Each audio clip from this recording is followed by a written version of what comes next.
एक समय एक बार भूपति मन माही भई गिलानी मोरे सुखनाही। एक बार राजा दशरथ को गिलानी मन में उत्पन्न हुई कि मेरे यहाँ पुत्र नहीं है। प्रश्न खड़ा होता है कि एक बार ही क्यों? चौथी अवस्था लग गई है, वृद्धावस्था में प्रवेश कर रहे हैं, तब एक बार चिंता हुई राजा दशरथ को। इससे पहले कभी चिंता क्यों नहीं हुई? उसके दो बड़े कारण हैं। एक तो राजा अपनी प्रजा का औरस पुत्रों की भांति पालन करते थे, तो संपूर्ण प्रजा को अपना पुत्र ही मानते थे कि ये सब तो है, मेरे यहाँ अगर पुत्र नहीं है तो क्या क्या होगा, इसलिए कभी चिंतित नहीं। दूसरे देवासुर संग्राम के समय की बात है। उस समय देवासुर संग्राम से जब राजा दशरथ जी लौटे तो इंद्र ने उनका बड़ा सत्कार किया, भव्य स्वागत सत्कार हुआ राजा दशरथ का। कैकेयी महारानी राजा दशरथ जी के उस समय साथ में थी। इंद्र ने महाराज दशरथ के लिए कुछ उपचार देना चाहा, कुछ ऐसा मतलब उपहार, लेकिन राजा दशरथ ने मना कर दिया। हे देवेंद्र, रघुवंशी किसी पर अगर कुछ करते हैं तो उसका बदला नहीं लेते, उसके बदले में कोई उपहार नहीं ग्रहण करते। लेकिन महारानी सची ने, जो इंद्र की पत्नी महारानी सची ने, एक चूड़ामणि नाम का श्रृंगार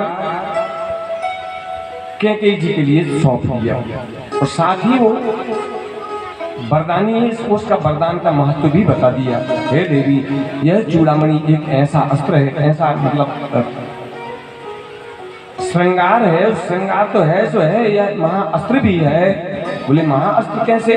बोले ये जिसके राज्य में रहे उसके राज्य का कभी नाश नहीं हो सकता। तब तो कैकेयी महारानी ने उसे ग्रहण कर ली। राजा दशरथ जी स्वागत सत्कार प्राप्त करके महारानी कैकेयी को अपने रथ में बिठा करके अयोध्या की ओर प्रस्थान करते हैं। आकाश मार्ग से जाते समय ही महारानी कैकेयी ने वह चूड़ामणि बताई कि सची ने हमारे लिए यह चूड़ामणि दी है। राजा दशरथ ने तुरंत अपनी रथ की दिशा मोड़ी और लौट करके तुरंत वापस जाते हैं। तुमने ये क्यों ले ली? रघुवंशी किसी के किए हुए हित का कुछ उपकार को नहीं लेते, इसलिए इसे वापस करना चाहिए। तो वापस करने की दृष्टि से जब राजा दशरथ वहां पहुंचे, देखा, खड़े होकर दंग रह गए। क्या चल रहा था? जिस सिंहासन पर राजा दशरथ बैठे हुए थे उस सिंहासन को धुलवाया जा रहा था। वो सिंहासन धुल रहा था। राजा दशरथ ने पूछा, हे देवेंद्र, क्या मैं इतना अपवित्र हूं कि मेरे बैठने से तुम्हारा ये स्वर्ग का सिंहासन अपवित्र हो गया? और यदि ऐसा है तो मेरा सत्कार क्यों करते हो, मेरा स्वागत क्यों करते हो? इंद्र नतमस्तक हुए, हाथ जोड़कर बोले, महाराज बात ऐसी नहीं है, बात ऐसी है कि यदि कोई अपुत्री निसंतानी व्यक्ति स्वर्ग की इस आसन पर बैठ जाए तो ये आसन अपवित्र हो जाती है। इसलिए देवगुरु बृहस्पति के निर्देशानुसार इस आसन को धुलवाया जा रहा है महाराज। और हमारे अगर इसमें हमारा कोई अपराध हो तो आप हमें क्षमा कर दीजिए, हम तो अपने गुरुदेव की आज्ञा का पालन कर रहे हैं। तब राजा दशरथ को गिलानी हुई। यही एकमात्र कारण है, बता दूं आप लोगों के, कि सीता मैया ने हनुमान जी के मिलते ही पहले नंबर चूड़ामणि ही दी थी, क्योंकि कैकेयी को सबसे प्रिय बहू कौन थी? सीता जी। तो मोचायने में सीता जी को वो चूड़ामणि प्राप्त हुई थी कैकेयी जी से, तो वो अपने साथ में आभूषण के रूप में धारण किए थे और सीता जी को इस बात का पता था। और उन्होंने विचार किया, अगर ये चूड़ामणि लंका में रही तो लंका का नाश कभी नहीं होने वाला, इसलिए तीनों प्रकारों में इस चूड़ामणि को राम जी प्रभु के पास भेज देना चाहिए, अन्यथा तर्क वितर्कनाएं तो उठती हैं। चूड़ामणि सुहाग था, क्यों चूड़ामणि दीन? हनुमान ब्रह्मचारी थे, क्यों चूड़ामणि लीन? एक तो चूड़ामणि एक सुहाग है, और कोई भी सुहागिन नारी अपना सुहाग उतार कर किसी दूसरे को नहीं देती। एक तो उनको देना नहीं चाहिए, और दूसरे हनुमान जी ब्रह्मचारी थे तो सुहागिन नारी का आभूषण कैसे स्पर्श किया उन्होंने, और वो भी ऐसे वैसे नहीं, हर्ष समेत पवन शुक्ल हर्ष के साथ पवन पुत्र ने वह चूड़ामणि ली। इसका भी उत्तर यही है कि एक तो अगर लंका में रहती तो रावण का नाश नहीं होता, लंका नगरी का नाश नहीं होता। और हनुमान जी के लेने का कारण यह है कि हनुमान जी ब्रह्मचारी होंगे किसी दूसरों के लिए थे, लेकिन सीता जी के लिए तो उनके पुत्र ही थे। जाते ही साथ अपना रिश्ता स्थापित कर दिया था कि माँ ते मोहे भा अतिशय भूखा लागी रे कि सुंदर फल रूखा। हे माँ, मुझे अतिशय भूख लग रही है सुंदर सुंदर फल देख कर। तो सीता जी ने वह रिश्ता स्वीकार किया। क्या कहा था? सुन शुद्ध विपिन करई रखवारी परम सुभट रजनीचर भारी। हे पुत्र, यहाँ परम सुभट रजनीचर इस उपवन की रक्षा करते हैं, तुम वहां जाकर के खतरे में पड़ सकते हो। तब हनुमान जी ने भी विनम्रता से कहा था, तिन कर भय माता मोहि नाही, जो तुम सुख मानो मन माही। हे माँ, अगर तुम्हें अच्छा लगे तो इन राक्षसों का निशाचरों का मुझे कोई भय नहीं है। तब सीता जी ने आज्ञा भी दे दी, जाओ रघुपति चरण हृदय धर्म तात मधुर फल खाओ। वही चूड़ामणि थी। राजा दशरथ ने वापिस दी देने को कहा, लेकिन सची इंद्राणी ने कहा यह एक वरदान है, यह कोई साधारण आभूषण नहीं है। और फिर एक सुहागन का एक कर्तव्य बनता है दूसरी सुहागन नारी के प्रति। ये भी बात बता दूं, इससे बहुत बड़ी शिक्षा मिलती है। आपके यहाँ कोई भी सुहागन नारी घर पर आती है तो उसको खाली हाथ नहीं जाने देना चाहिए। कुछ ना कुछ सुहाग हो उसके लिए अवश्य समर्पित करना चाहिए, चाहे ईगुड़ की डिब्बी दो या चूड़ी का एक डिब्बा ही क्यों न हो। यदि पांव पड़ने की लगती है तो चरण वंदना भी करो। बुआ है, बहनें हैं इत्यादि कोई भी, तो ऐसा नियम है। जब सची ने ये बात बताई तो राजा दशरथ ने मान लिया, ठीक है अगर ऐसी बात है तो कोई बात नहीं, हम स्वीकार कर लेते हैं। फिर वहीं आ जाते हैं कि एक बार भूपति मन माही भाई गिलानी मोरे सुखनाही। राजा दशरथ के लिए मन में गिलानी उत्पन्न हुई, अहो मेरे यहाँ पुत्र नहीं है, मेरे मरने के बाद राज्य का क्या होगा, कौन बैठेगा राजगद्दी पर। तो इस प्रकार से चिंतित हुए, रात भर चिंतन किया। प्रातः काल उठ करके, आजकल अगर किसी के यहाँ संतान नहीं होता तो कहाँ जाता? पहले नंबर किसी डॉक्टर के पास। लेकिन धर्मात्मा राजा हैं, किसी वैद्य के पास नहीं गए। कहाँ गए? एक गुरु गए वो तो रहते मही पाला। गुरु गए वो तो रहते मही पाला। गुरु गए वो तो रहते मही पाला। गुरु गए वो तो रहते मही पाला। शरण लागे कर विनय विशाला। शरण लागे कर विनय विशाला। बचे से बोलावा पोते काम सुभिजा के करावा। पुत्र काम शुभ याग करावा। अंगेर से मसेश बुलावा पुत्र काम सुभिजा के करावा। ऋषि वशिष्ठ बुलावा पुत्र काम शुभ यज्ञ करावा। भगत सहते मुनि आहुति बोलीने भगति सहित आहुति दीने।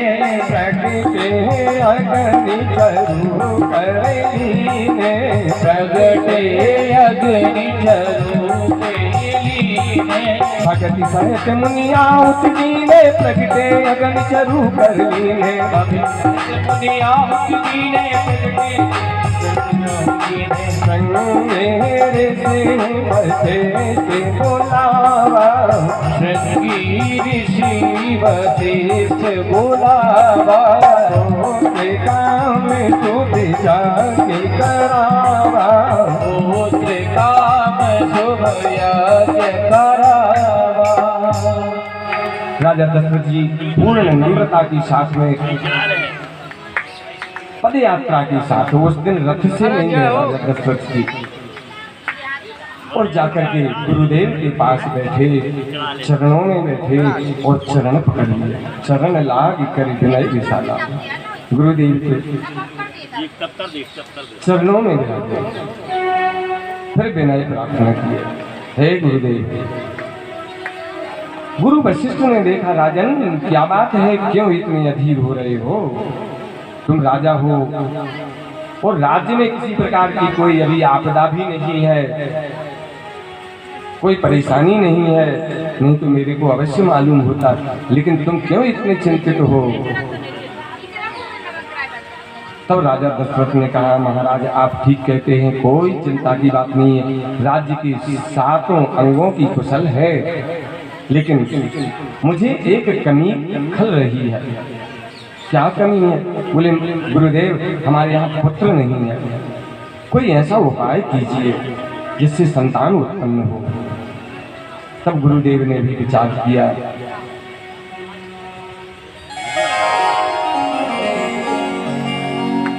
बोली श्री वृंदावन बिहारी लाल की। तो गुरुदेव ने क्या किया? तुरंत उपाय किया, श्रृंगी ऋषि के लिए बुलाया। वे यज्ञ के विशेषज्ञ थे। श्रृंगी ऋषि वशिष्ठ बुलावा, पुत्र काम शुभ यज्ञ करावा, पुत्रेष्टि महायज्ञ शुरू हुआ। बड़े धूमधाम से तैयारियां की गई, मुहूर्त तिथि तारीख साफ निश्चित किए गए, और उसके बाद फिर भगति सहित मुनि आहुति दीने प्रगटे अग्नि चरु कर ली है। भक्ति के साथ जब ऋषि मुनियों ने आहुति दी तो अग्नि देवता प्रकट हुए। ये त्रेता युग की बात है। त्रेता युग में नारियां आहुति नहीं दिया करती थी, वैसे तो अभी भी देने का वर्जित है, लेकिन गुरु आज्ञाओं ने शुरू कर दिया। भाई जो गुरुजन होते हैं ना, बोलते थे चलो ठीक है तुम भी हवन कर लो, नहीं तो बेचारी बैठी रहेगी बाजू में, क्या करेगी। इसलिए पहले के समय में ऋषि मुनि या ब्राह्मण ही आहुति दिया करते थे, अर्थात यज्ञ किया करते थे। ऋषियों ने ही मिलकर के आहुति दी। भगति सहित मुनि आहुति दी ने प्रगटे अग्नि चरु कर ली, तो उसका फल भी तत्काल प्रभाव में आया कि अग्निदेव भगवान स्वयं प्रकट होते हैं, जिनके हाथों में एक चरु का पात्र है। चरु बोलते खीर का पात्र ऋषि वशिष्ठ के लिए दिया गया। हे गुरुदेव, यह खीर राजा से बोलो अपनी रानियों में विभाजित करके बांट दें, तो इन सब के यहाँ पुत्र उत्पन्न होंगे। गुरुदेव ने कहा ठीक। गुरुदेव ने हाथ में लिया, प्रसाद स्वरूप लेकर के और राजा दशरथ को समर्पित कर दिया। वह चरु पात्र। राजा दशरथ घर आए, उन्होंने एक एक करके एक भाग माँ कौशल्या को, एक कौशल्या जी को, एक भाग जो है कैकेयी को, और 2 भाग बचे तो सुमित्रा को दे दिए। तो सुमित्रा से 2 पुत्र उत्पन्न हुए थे, कौशल्या जी से भगवान श्री राम और कैकेयी से भरत जी का जन्म हुआ था। और जब इन्होंने वह खीर खाई, भगवान की कृपा हुई। भगवान तो पहले से ही उनको वरदान दे रखे थे, गर्भ में प्रवेश करते हैं। और एक बात बता दूं, भगवान जब जब जन्म लेते हैं तो एक उनकी लीला होती है। जैसे तो कहा जाता है भगवान अजन्मा है, अयोनिज है, योनि से जन्म नहीं लेता, वो प्रकट होता है। कब और कैसे प्रकट होता है ये आपको बताते हैं। कि नवमी तिथि मधुमास पुनीता, नवमी तिथि मधुमास पुनीता, नवमी तिथि मधुमास पुनीता, नवमी तिथि मधुमास पुनीता, कल पाक्ष अभिजित हरि प्रीता, शुक्ल पक्ष अभिजित हरि प्रीता, आद्य दिवस अतिथि तिन धामा, आद्य दिवस अतिथि शीतल धामा, आज दिवस अति शीतल धामा, आज दिवस अति शीतल धामा, पावन काल लोक विश्रामा, पावन काल लोक विश्रामा, पावन काल लोक विश्रामा, पावन काल लोक विश्रामा। जब भगवान के अवतार लेने का समय आया तो काल भी पावन हो गया। समय भी भगवान ने कैसा चुना, मध्य दिवस यति शीत न घामा। शीतकाल का समय था, ठंडों के दिन थे, इसलिए ठंडों के दिन में मध्याह्न काल में न ठंड होती है न गर्मी होती है, न शीत न घामा। मध्य दिवस चुना भगवान श्री राम ने अवतरित होने के लिए।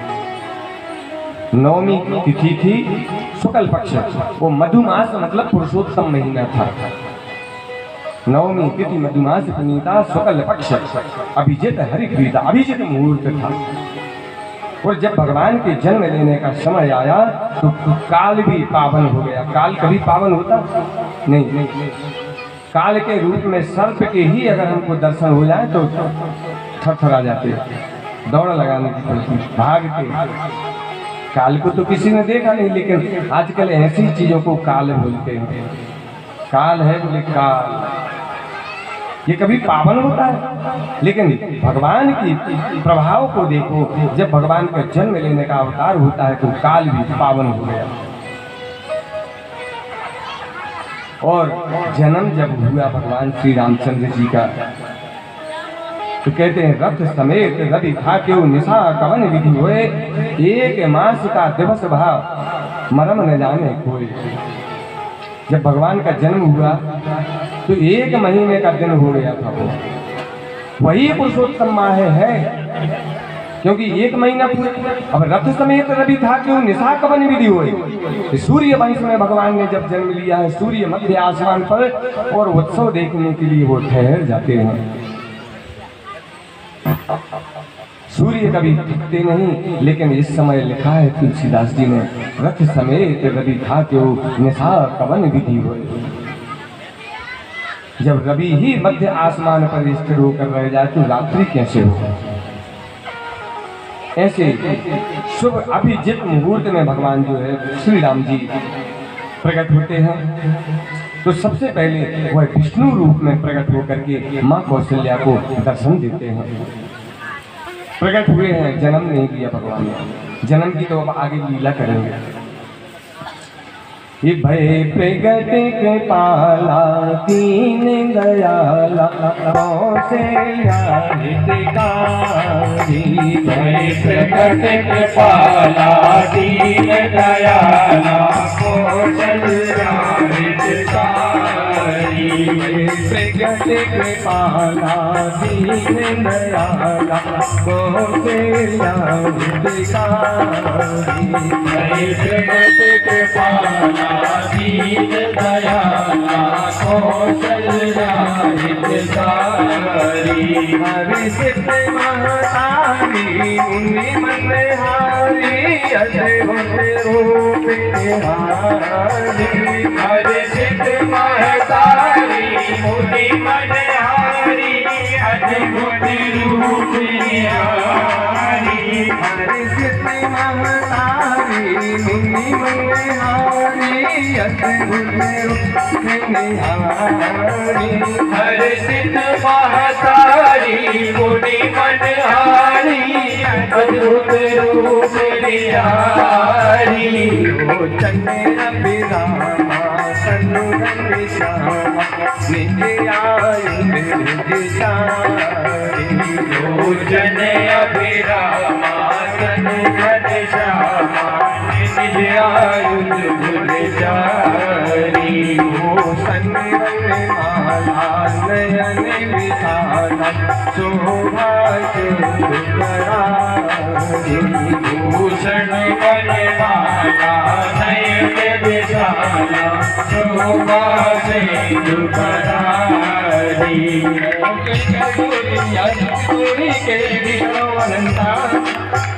के कहे दुई कर जोड़िया सुखी तोरी कही विधि करहु अनंता ज्ञाना पीते माना वेद पुराण बनता आकुल ग्यारा पीते माना वेद पुराण बनता करना सुख सागर सब दुनिया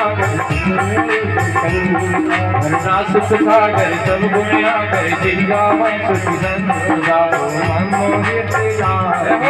जन्मे अनुरागी तेरे भयो तेरे ब्रह्मांड निकाया मेरे मेरे माया मेरो प्रतिवेद कहे मयूर शोभासी यह उपहासी सुनत धीर मति सिर न रहे उपजा जब ज्ञाना प्रभु मुस्काना चलते बहुत उपजा जब ज्ञाना प्रभु मुस्काना चरित बहुत विधि कीन चहे दीन दयाला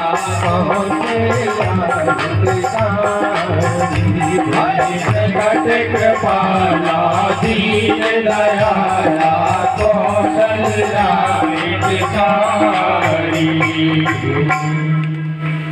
शंख चक्र गदा पद्म धारण करके भगवान विष्णु बृहद स्वरूप में सुंदर रूप धारण करके पीताम्बर धारण किए हुए जिनके पक्ष पर कौस्तुभ मणि चमक रही है बनमाला धारण किए हुए हैं चतुर्भुज रूप धारण करके भगवान कौशल्या जी के सामने प्रकट होते हैं।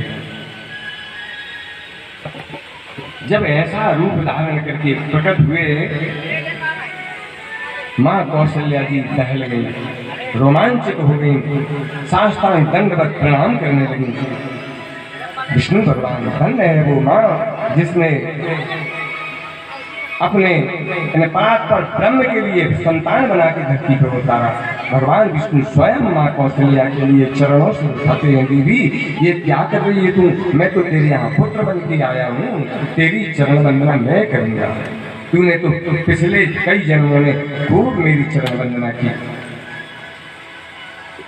कौशल्या जी देखी तो देखते ही रह गई, कुछ सोच ही नहीं रहा। ये कल्पना की जा सकती है जब जिसे कभी हमने देखा ना हो, ऐसा भगवान अखंडानंद भगवान जिसके वर्णन तो सृष्टि में वेद पुराणों ने विभिन्न प्रकार से किए, लेकिन सही सही कोई वर्णन नहीं कर सका।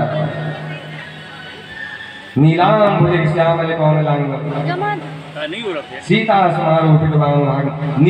प्रभु मैंने आपको इस रूप में थोड़ी मांगा, वर स्वरूप मैंने आपको पुत्र रूप में मांगा है कि माता पुनि बोली सोमति डोली सजहुता माता पुनि बोली सोमति डोली सजहुता माता पुनि बोली सोमति डोली सजहुता माता पुनि बोली सोमति डोली सजहुता जय सुलीला अति प्रिय लीला यह सुख परम अनुपा। जय सुलीला अति प्रिय शीला यह सुख परम अनुपा। जय सुलीला अति प्रिय शीला यह सुख परम अनुपा। जय सुलीला अति प्रिय शीला यह सुख परम अनुपा। बचने सुजाना रोदन भाना कोई बालक जुरे रूपा। सुनी वचन सुजाना रोदन ठाना कोई बालक रूपा। जय सरित जुगावई हरि पद पावई तेरा परम भवतूपा। चरित्र जुगावई हरि पद पावई तेरा परम भवतूपा। प्रगट कृपाला दीन दयाला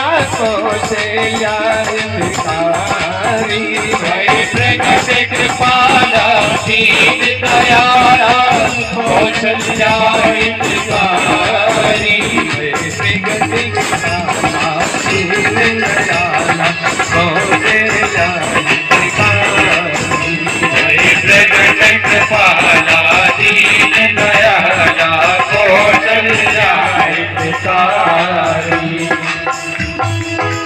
बोले राजा रामचंद्र भगवान की जय हो। जब माता अपनी बोली सोमती डोली तजब उतारती है रूपा। कौशल्या ने कहा, माता ने, हे प्रभु, मैंने तो पुत्र रूप में चाहा है आपको, आप छोटे से बन जाइए, ये रूपा नहीं चाहिए। रूपा मतलब बड़ी बड़ी करा गए। भाई किसी के यहाँ कोई बालक हो, किसी भी माँ के यहाँ, और एकदम बड़ा पुरुष बन जाए, क्या पसंद करोगी? कोई नहीं चाहेगी, क्योंकि बच्चा तो बच्चा ही होना चाहिए। अगर वो सीधा डायरेक्ट बड़ा हो जाए तो उसकी बाल लीला का जो सुख प्राप्त होने वाला है माता पिता को, वो सारी लीला ही खत्म हो जाती है। इसलिए माता अपनी बोली सोमती डोली तजब उतारती है रूपा। ये रूपा नहीं चाहिए महाराज, बंद करो, ढक लो इसको, ढक लो तुम्हारा ये स्वरूप। मुझे तो छोटा सा रूप चाहिए, छोटे रूप में आप आइए। तब भगवान विष्णु के अवतार श्री राम के रूप में जो अवतरित हुए हैं, तो सवस्त्र धारण किए हुए ही और माता की गोद में छोटे से ललना बन जाते हैं। हार, मुकुट, किरीट और पूरे संपूर्ण वस्त्र भी धारण कर रखे हैं। अब लोग कहते हैं कि भगवान, या कई बार ऐसा होता है कि लोग अपनी कई चीजों की तुलना भगवान से घटाने लगता है। भगवान से किसी भी मनुष्य की, किसी भी जीव की तुलना हो ही नहीं सकती। हमारे भारत में राष्ट्रपति के यहाँ भी अगर बच्चा होता है तो कोई चड्डी पहन के जन्म नहीं लेता। किसी के यहाँ कोई वस्त्र पहनकर भी जन्म नहीं लेता। लेकिन भगवान श्री राम जब प्रकट हुए तो वस्त्र सहित प्रकट हुए थे। तो कौशल्या जी के यहाँ भगवान श्री राम और कैकेयी के यहाँ भरत और सुमित्रा के 2 पुत्र हुए थे, लखन और शत्रुघ्न। चारों कुमार एक ही दिन में पैदा हुए। वो धीरे धीरे करके इनकी बाल लीलाएं शुरू हुई। जो सारी सृष्टि को चलाने वाला है वही अखंडानंद भगवान आज चलना सीख रहा है। मूक हो ही वाचाल, जिसके सुमरण करने से गूंगे भी बोलने लगते हैं, बोलने की क्षमता भी जिससे मिलती है वह बोलना सीख रहा है। ये भगवान की लीला है। अगर किसी को वाणी नहीं है तो रामायण में प्रथम नंबर तुलसीदास जी ने लिखा, मूक हो ही वाचाल। मूक भी है ना, जिसके पास वाणी नहीं है वो भी भगवान के गुणानुसार अगर भगवान का मन में स्मरण करे तो बोलने की क्षमता प्राप्त हो जाती है। तो जिसकी सुमरण मात्र से गूंगे भी बोलने लगते हैं वो है भगवान बोलना सीख रहा है। जो सारी संसार को चला रहा है, सारे ब्रह्मांड को चला रहा है, आज वो चलना सीख रहा है। आंगन में चल रहे थे, एक बार ऐसे कागभूषण जी को थोड़ी शंका हो गई। देख रहे थे बैठे बैठे थोड़े ऊंचे किले पर, ये भगवान हो सकता है, थोड़ा सा चलता है फिर गिर जाता है, थोड़ा सा चलता है फिर गिर जाता है, कहीं किसी चीज के लिए मचल जाता है, मुझे तो यही चाहिए, मुझे तो वही चाहिए। जब ये सब देखा तो थोड़ी शंका हो गई, मोह उत्पन्न हो गया। कागभूषण जी को कौवे के रूप में जो बाल लीला देखने के लिए ही अयोध्या में कौवा बनकर ठहरे हुए थे। तो एक बार इन्होंने मन में सोचा कि चलो चलकर परीक्षा दी जाए। क्योंकि मोह उत्पन्न हो चुका था। भगवान श्री राम के हाथ में हुए का टुकड़ा था, हुआ। तो कागभूषण जी जब पास में आए तो वो भागने लगे। भगवान श्री राम भागने लगे कौवे को देखकर। और जब कौवा दूर ही ठहर गया तो फिर उसको कर कर बुलाते हैं, यानी दिखाते हैं, डराते हैं, लो खा लो। और जब ही वो पास आते हैं तो भगवान श्री राम दौड़ लगा देते हैं। कागभूषण जी अब तो और चक्कर में पड़ गए, भगवान कैसे हो सकता है। बहुत अपने वेग से गए और जल्दी से उनके हाथ से वो पूरा छीना और उड़ गए। काव्य के भाग बड़े सजनी हरि हाथ से ले गयो माखन रोटी। भगवान कन्हैया के हाथ से माखन रोटी और भगवान श्री राम के हाथ से पूरा छीन कर खाया। धन्य है वो कौवे। और फिर भगवान श्री राम ने भी अपनी थोड़ी सी लीला दिखा दी। कागभूषण जी कौवे के रूप में उड़ते उड़ते बहुत दूर तक गए और जब पीछे मोड़ मोड़ कर देखते तो भगवान श्री राम बाल स्वरूप में कौवे को पकड़ने के लिए दौड़ गए। अब तो वे घबराए, त्रिभुवन में चक्कर काटे, जब कहीं कुछ नहीं सूझा, पूरे ब्रह्मांड में घूमते फिरे, कहीं कोई चैन नहीं मिली, कोई रक्षा नहीं मिली। तब फिर भगवान को ही स्मरण किया, हे प्रभु मुझे क्षमा कर दो, मुझे माफ कर दो। कहते हैं भगवान ने जम्हाई ली, सामने खड़े होकर के और कौआ मुख में चला गया। और जब मुख में गया तो उसने क्या देखा, एक नहीं अनेकों ब्रह्मांड दिखे उसने अंदर।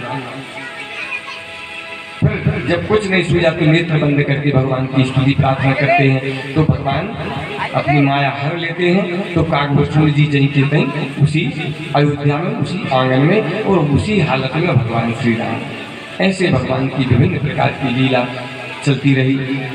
थोड़े से बड़े हुए गुरुकुल में पढ़ने के लिए, अध्ययन के लिए वशिष्ठ जी के यहाँ भेजा गया। चारों भाइयों ने शस्त्र विद्या ग्रहण की, शास्त्र विद्या भी ग्रहण की। समय काल बीतता चला गया। समय अनुसार ऋषि विश्वामित्र जी को एक समय आवश्यकता पड़ी। वन में रहकर यज्ञ कर रहे थे और ऋषि मुनि उस समय यज्ञ करते थे तो दैत्य दानव लोग, राक्षस लोग आकर उत्पात मचाते थे। इस दृष्टि से उन्हें क्षत्रिय बालकों की आवश्यकता थी कि जो हमारे यज्ञ का संरक्षण कर सके। इस दृष्टि से मुनि विश्वामित्र जी पधारे। राजा दशरथ जी ने भव्य स्वागत सत्कार किया और उसके बाद मुनि से आगमन का कारण पूछा तो मुनि ने कहा, महाराज मैं तुम्हारी दोनों पुत्रों को लेने के लिए आया हूं। राजा दशरथ अवाक रह गए।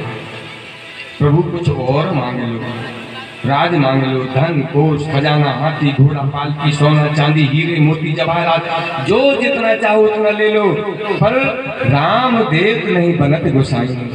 हे गोस्वामी जी, राम देती नहीं बनता, वो मेरे कलेजी का टुकड़ा है। इसी प्रकार से बातचीत चल रही थी। उतने में ही गुरु वशिष्ठ जी का पदार्पण हुआ। फिर वशिष्ठ जी ने समझाया, राजन यदि कोई संत महात्मा ब्राह्मण गुरु अगर कुछ मांगता है तो उसके मांगने में भी सामने वाले का ही कल्याण होता है। इसमें कहीं ना कहीं आप ही का कल्याण है। दे दीजिए, निश्चिंत रहिए, क्योंकि संत से कभी किसी को हानि नहीं हो सकती। तब गुरु आज्ञा मानकर राजा दशरथ जी अपने कलेजी के टुकड़े भगवान श्री राम को और लखन जी को सौंप देते हैं ऋषि के चरणों में। राम लक्ष्मण जी उनके चरणों में दंडवत प्रणाम करते हैं और चलने के लिए तैयार। तब तो विश्वामित्र जी कहते हैं, मैंने सुना है तुम धनुर्विद्या भी सीख चुके हो। बोले हाँ गुरुदेव की कृपा से थोड़ा बहुत सीखा हूँ। बोले तो कहाँ है भाई, तुम्हारे खाली चलने के लिए नहीं लेने के लिए आया हूँ। वो धनुष बाण उठा कंधे पर टांगो, क्योंकि हम जहाँ ले चल रहे हैं वहाँ धनुष बाण की ही जरूरत है। तो भगवान श्री राम ने एक कंधे पर अपना धनुष और दूसरे कंधे पर तरकस, और इसी प्रकार से लखनलाल जी ने तरकस टूंडी सब कसे और ऋषि विश्वामित्र जी के साथ चल देते हैं। आप लोग ये मत समझना कि मैं भागवत करने के लिए बैठा और रामायण सुना रहा हूँ। बता दूं आपको, मैंने कल भी कहा था और स्पष्ट कर दूं, श्रीमद् भागवत किसी एक अवतार की कथा नहीं है, इसमें 24 अवतारों की कथा है। तो जिस श्रीमद् भागवत के 9वां स्कंद जो है वो 9वें स्कंद में भगवान श्री राम का अवतार हुआ, तो इसमें रामायण है। अंतर सिर्फ इतना है कि अन्य अवतारों की कथाएं विद्वज्जन छोटे छोटे रूप में सुनाया करते हैं। भगवान श्री राम की कथा थोड़ी बृहद और भगवान वासुदेव की कथा और बृहद हो जाती है, इसलिए लोग ज्यादातर जानते हैं कि भागवत यानी भगवान श्री कृष्ण।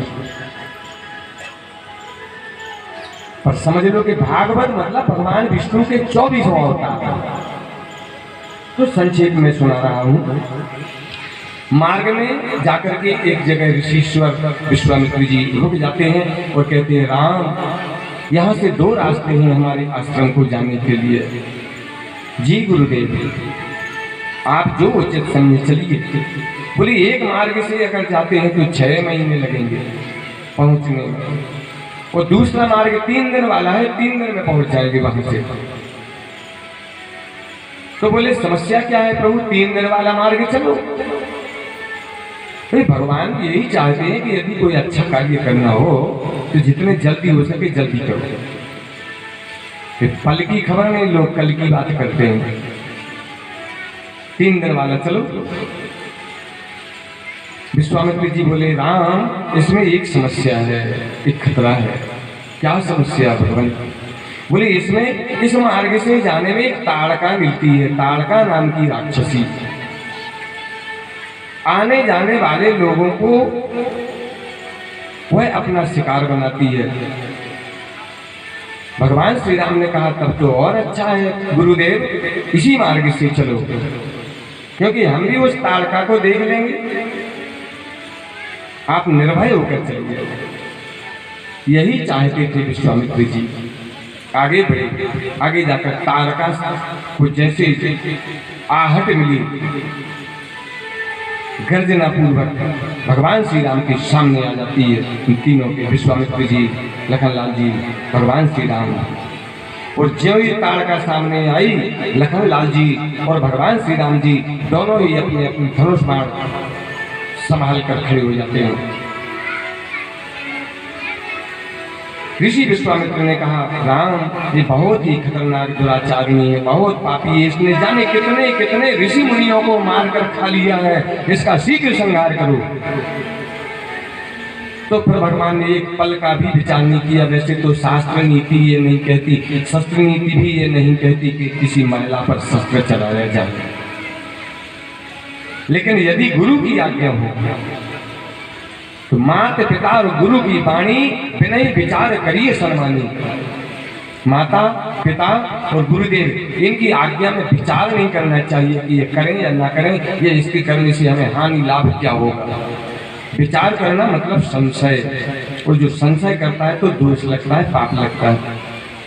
तो माता पिता और गुरु की वाणी करिए विचार, बिना ही सम्मान, बिना ही विचार करिए सम्मान, बिना विचार किए ही सम्मान पूर्वक मानिए। तो भगवान श्री राम ने एक ही बाण का संहार किया और ताड़का नाम की राक्षसी ढेर हो गई। बोले राजा रामचंद्र भगवान की जय हो। फिर भगवान श्री राम आगे गए।